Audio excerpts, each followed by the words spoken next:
Well, I have good news, everyone. Look what fucking arrived today. George Thorogood and the Destroyers, 30 Years of Rock, greatest hits.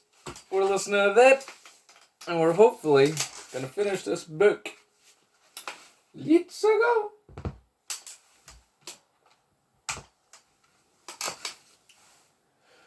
Those who consider the devil to be a partisan of evil and angels to be the warriors for good accept the...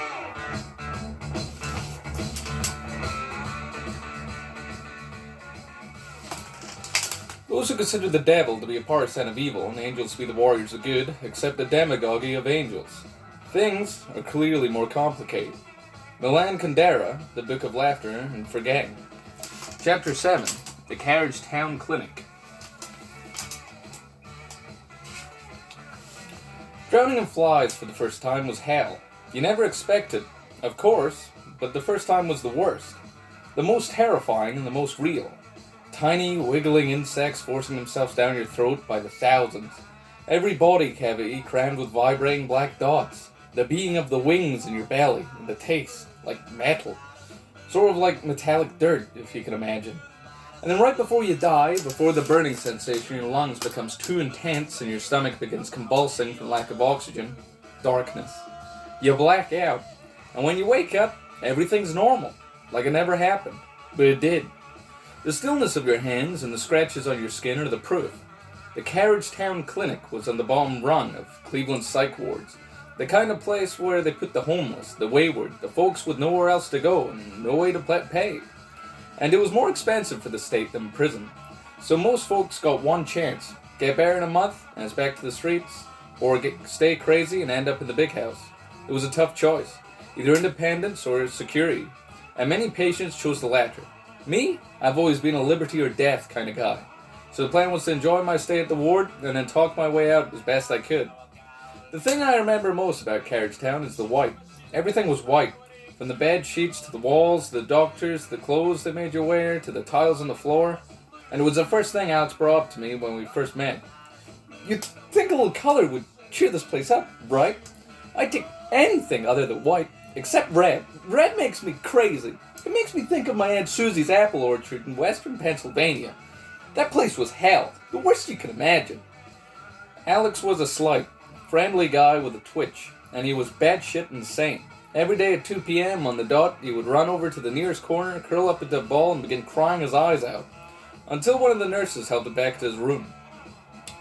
Something about 2 p.m. drove him to irreversible melancholy, and it wasn't until 3 p.m. that he went back to his normal, happy self. He never explained it to me, and to this day, when the clock hits 2, I think about Alex and wonder what he's up to. It was odd, but I've never said it before. I've had crazier friends than him. It was a psych ward after all, and at least he wasn't coming after me with a knife. So anyway, the flies. That's what I was getting at. Here's when they first started coming. I was walking down the long, white hallway, on the way to the common area, where there was a TV you could watch, some card games, a Monopoly set, and some couches. When I started feeling this itch behind my ears. Didn't think of anything of it, really. But as I kept walking, the itch started getting itchier, and the more I tried to scratch it, the itchier it became. Pretty soon I was digging my nails into the skin on my neck, and it was getting bloody, and then a big ding-dong reverberated through the hallway. 2 p.m. I see Alex run from one end of the common area to the corner nearest me, hunch over in his bathrobe and start smacking his hand against his head, while the tears streamed down his face, seeing that set something off inside me. The itch that started off behind my ears started spreading to every inch of my body, and I tried to scratch it, I swear I did. But there's only so much a man can do.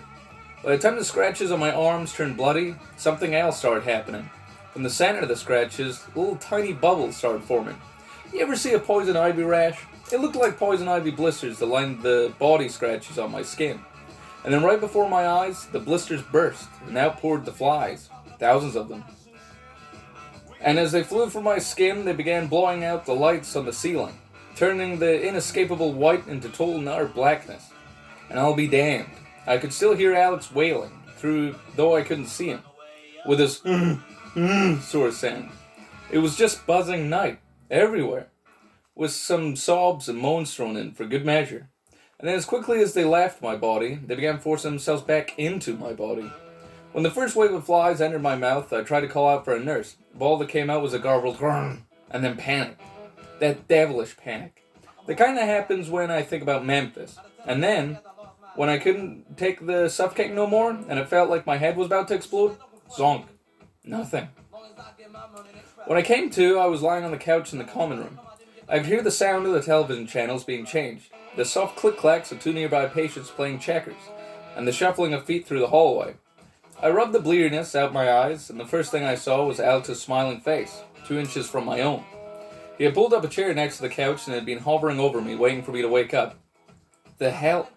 What the hell just happened? God, what was that? Alex didn't back away at all, but answered my question. You had an episode, Henry. That's what they call it here. But you know what I think really happened?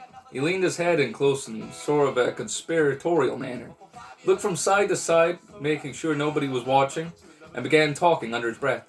I think that when your eyes roll into your head and you start having what these nurses call an episode, I think that's God's way of telling you something. It's His way of equipping you. Do you believe in fate, Henry?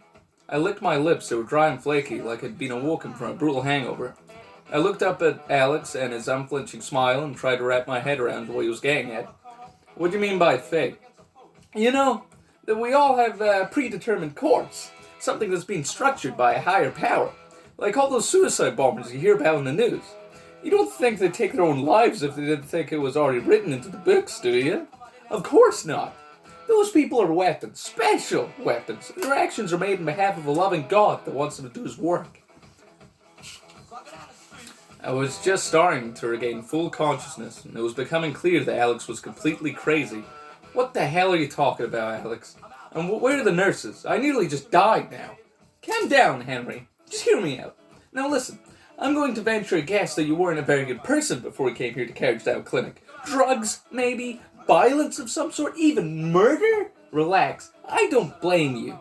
We've all hurt people we've cared about. I narrowed my eyes angrily at him. You don't know a goddamn thing about me. Okay then, but I'll tell you this. Since I've been here, I've felt empowered. Every time my episode comes on, it feels like a battery inside me is being charged up for something important.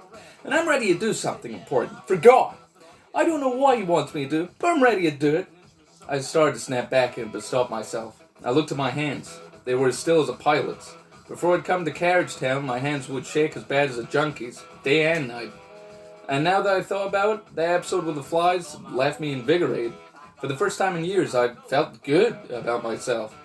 Now, I've never been a religious person before then. Never had any use for it, to be honest. But whatever was inside me now, call it God or call it adrenaline, was something I wanted to hold on to. Before I could ask Alex more about it, though, the itch started again, from behind the ears like last time. And then it began spreading from the top of my head down to the bottom of my feet. And right before the flies burst out with the blisters forming on top of the rashes on my skin, I heard Alex whisper something to me. Special weapons! That's you and me, Henry.